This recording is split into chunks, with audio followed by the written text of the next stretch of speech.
испанский и китайский язык не самые популярные предметы у школьников. Интересно, как выглядят эти отважные ребята, которые выбрали эти предметы в качестве олимпиадных дисциплин?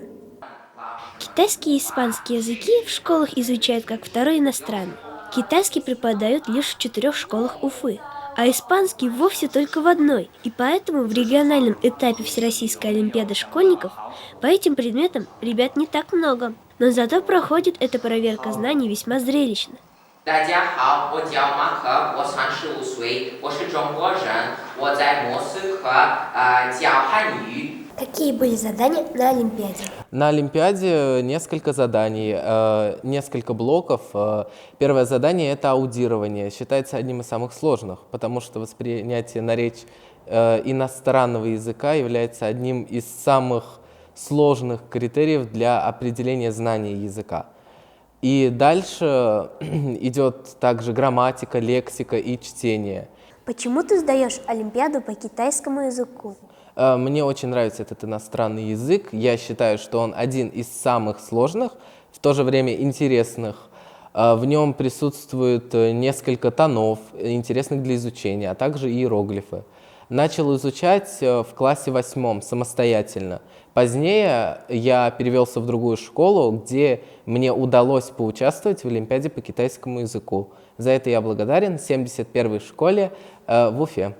Здесь они обсуждают проблемы экологии. Кто-то из них простой строитель, кто-то предприимчивый бизнесмен, кто-то обеспокоенный местный житель. Обсуждение перед жюри проходит полностью на китайском языке. Перед тем, как выступать, у ребят было время на подготовку. При выполнении такого задания прокачивается и навык умения работать в команде. Почему ты изучаешь испанский язык? Мне кажется, что это очень красивый, очень универсальный язык, который очень легко изучить кому угодно, даже если ты знаешь только русский. И этот язык, он также очень полезный в многих странах, потому что в мире очень много испаноговорящих людей. Я знаю, что ты прошла в следующий этап. Что там будет? Получается, на заключительном этапе, который будет проходить в Москве, там будут люди со всех регионов, со всех областей, и он будет достаточно сложным, но мне кажется, это стоит того, потому что победитель Олимпиады он не только получает какие-то плюсы, подарки, грамоты, но также это дает огромный плюс к поступлению после 11 класса в вузы.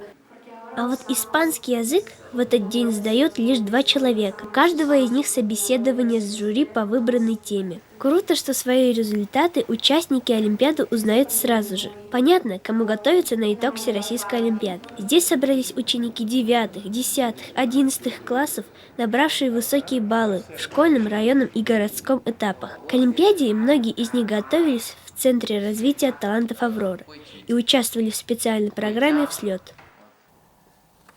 Кто-то из них пройдет заключительный этап.